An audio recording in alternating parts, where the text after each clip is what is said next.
My full name is Eden Noel Canela Lanon. I am here today to tell the story of my great-great-grandmother's life. I was born in Sacramento, California. My mother is Choctaw Native and Hawaiian, and my father is Syrian. So we grew up in a mixed household. I've done a deep dive into my ancestry. I've done a lot of projects on that because I think it's so fascinating, the lives that my ancestors lived. My grandmother on my mother's side was born in Hawaii, and she briefly lived in Vietnam for a time. She danced ballet for the queen, and she had a beer-drinking monkey. She had a really crazy life. She married my grandfather, who was the Choctaw one. He was born and raised in Willits, California, which is in Mendocino County. My grandfather lived there all of his life with his mom, my great-grandma, and she lived there all of her life with my great-great-grandma, who moved there from Ardmore, Oklahoma. My great-great-great-grandparents are Isabel and Charles. My great-grandparents are Gwen and Norman. My grandparents were Beverly and Wayne, and my great-great-grandmother's name was Annie Walters. Growing up and meeting someone so much older than you, I think, to me, I always considered her when I was younger to be a bit more removed from the family, if that's the right way to say it. Like, I felt like my grandma was more involved, but how could she not be when she's so much younger than my great-great-grandma? As I got a little bit older, I realized that all of Mima's stories kind of sound the same. She always talks about her dog. She always talks about yesterday, and somehow all the yesterdays always sound exactly the same. So then one day, I was 16 years old, and I was staying right across the street at my grandpa's, and I decided to walk over and spend some time with her. That day was actually a really special day because she had a really good memory day from her usual Alzheimer's and dementia. And it seems like that day she just remembered everything about her life. She grew up on a farm and she had 8 brothers. She was the only girl. She talked about how her brothers always got to ride the pigs and she never did. And she said, well, why can't I ride the pigs like you guys? They said, because Annie, you're a girl. You can't do that. Her mom lived under circumstances that could be indentured servitude sort of situation. And a white man came along and decided that he wanted to marry her. At that point in time, I believe the first generation of residential school students happened a couple decades before this. So in the early 1920s, if you were a Native American child, at this point, it was almost just culturally expected.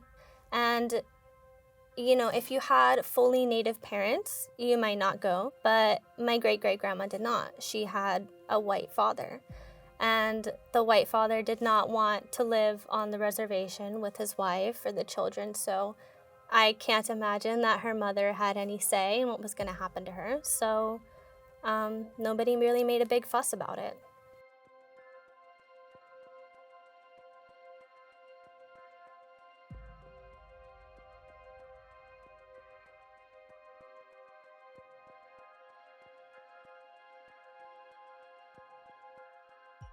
The school back then was called Carter Seminary School for Girls, but now it's called Bloomfield Academy.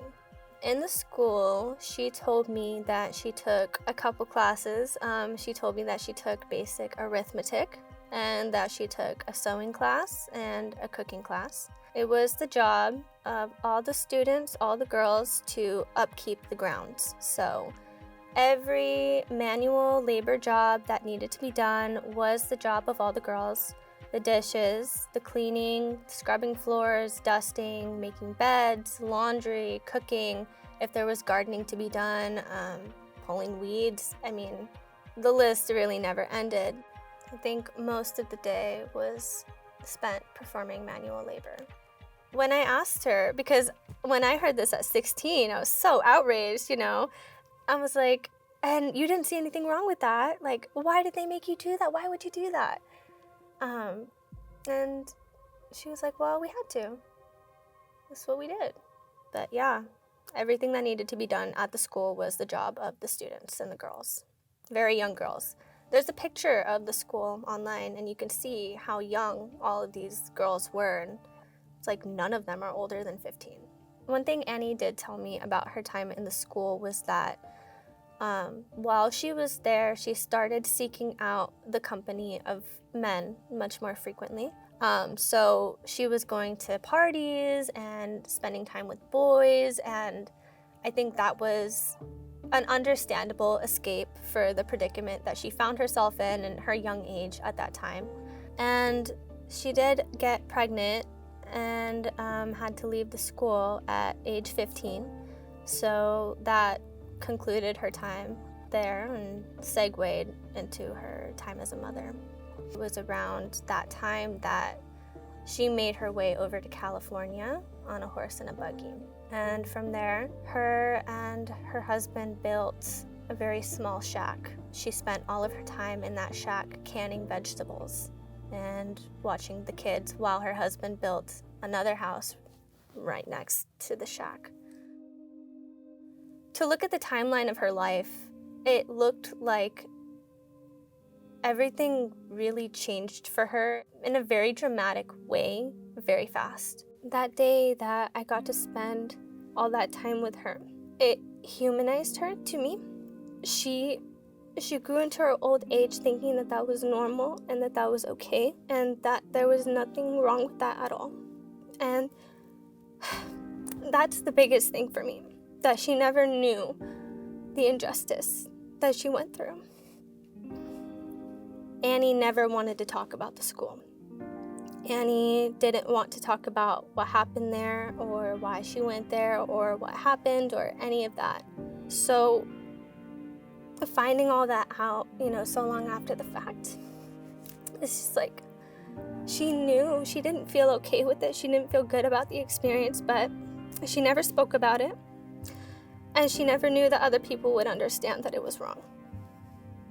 If Annie was sitting here with me today, I think it would be less like asking Grandma what it was like back in the day and more like empathizing with a friend.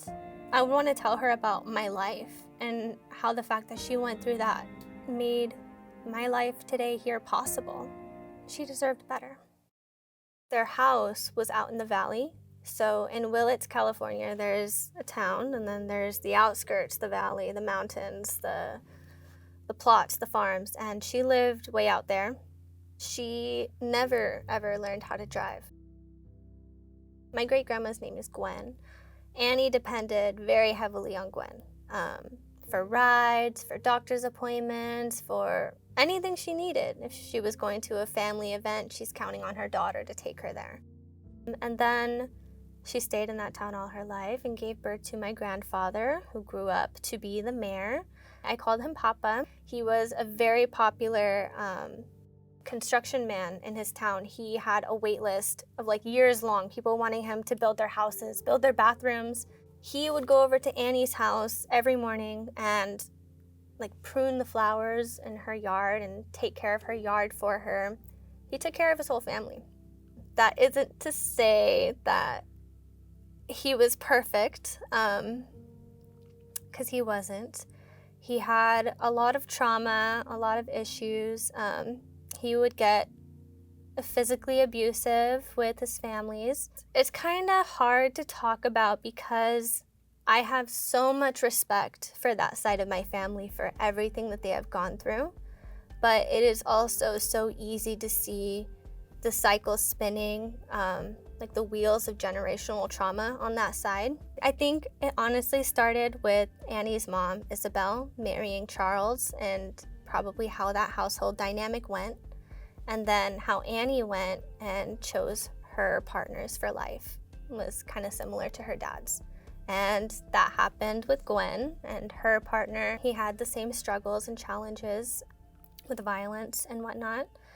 And so did my Papa Wayne. So my Papa Wayne had my mom. My mom married a man who had the same struggles. My father, he was manipulative and a narcissist, but he was a pitchman. So he traveled and he sold things in front of large audiences of people, and he understood people very well. And so he was always adjusting his angle, kind of like a mirror. No matter how much he wanted to deny or justify it, everyone just saw right through it, except for my mom. So she was the only one who needed time to realize that she was in the wheels of generational trauma.